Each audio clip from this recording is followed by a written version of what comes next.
Manusia Subtema 1 kelas 5. Tetap semangat ya, pastikan kalian menyimak video ini dengan baik.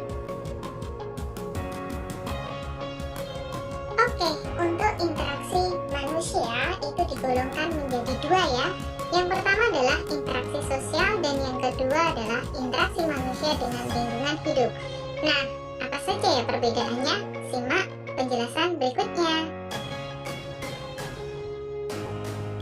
Oke, yang pertama kita belajar interaksi sosial. Interaksi sosial adalah hubungan antar manusia atau hubungan manusia satu dengan manusia lainnya. Terjadinya interaksi sosial itu disebabkan karena manusia adalah makhluk sosial.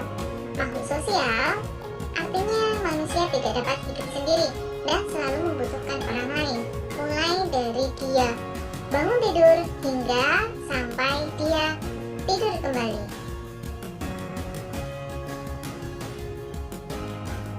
Oke, interaksi sosial itu ada 3 jenis. Yang pertama, interaksi sosial individu dengan individu. Artinya, satu orang berhadapan dengan satu orang lainnya. Yang kedua adalah interaksi sosial individu dengan kelompok. Di sini yang dimaksud adalah satu orang berhadapan dengan kelompok orang yang lain. Dan yang ketiga adalah interaksi sosial kelompok dengan kelompok.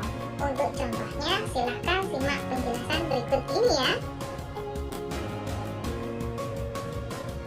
Oke, contoh interaksi sosial individu dengan individu atau satu orang dengan satu orang lainnya. Itu terjadi ketika kita sedang bertegur sapa dengan teman. Ada dua orang yang saling berbicara atau saling menyapa. Kemudian yang kedua adalah berjabat tangan. Dalam interaksi berjabat tangan dibutuhkan dua orang, satu orang dengan satu orang lainnya. Selanjutnya ada seorang dokter yang sedang memeriksa pasien. Kemudian ada ibu yang dengan tangannya sedang menyuapi anaknya. Selanjutnya ada kasir, seorang kasir yang melayani pembelinya. Nah, contoh interaksi sosial individu dengan kelompok, artinya satu orang berhadapan dengan banyak orang. Contoh pertama adalah guru yang menjelaskan materi pada seluruh muridnya di depan kelas. Satu orang guru berhadapan dengan kelompok murid. Yang kedua, tokoh masyarakat berpidato di depan khalayak umum. Kemudian yang ketiga, seorang ustadz yang sedang berceramah di depan jemaahnya. Selanjutnya, contoh keempat, ada pembina upacara yang menyampaikan amanat upacara pada peserta upacara. Selanjutnya, contoh interaksi sosial kelompok dengan kelompok. Artinya, banyak orang berhadapan dengan banyak orang. Ada dua tim olahraga yang sedang bertanding atau lawan tim. Nah, di situ contohnya adalah dua tim sepak bola yang saling bertanding. Kedua adalah diskusi antar kelompok. Pada gambar bisa kita saksikan bahwa kelompok TNI sedang berdiskusi dengan kelompok mahasiswa. Dan yang ketiga adalah pertunjukan kelompok marching band di depan para penontonnya.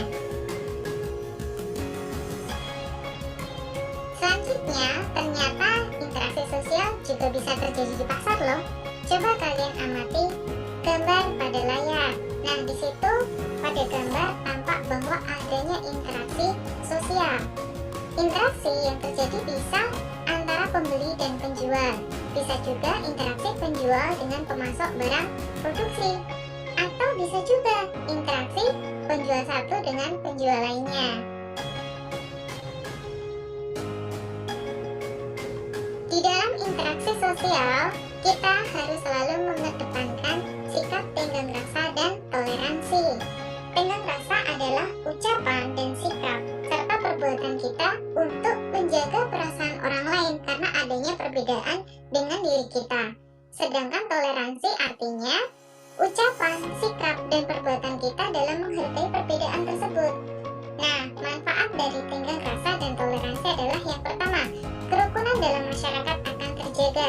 Yang kedua, aktivitas kita maupun orang lain dapat berjalan dengan lancar. Yang ketiga, persatuan dan kesatuan bangsa akan meningkat. Dan Dan yang keempat, kehidupan berjalan terasa menyenangkan dan damai. Nah, interaksi manusia yang kedua adalah interaksi dengan lingkungan hidup. Interaksi dengan lingkungan hidup merupakan interaksi manusia dengan lingkungan alam yang terbentuk secara alamiah.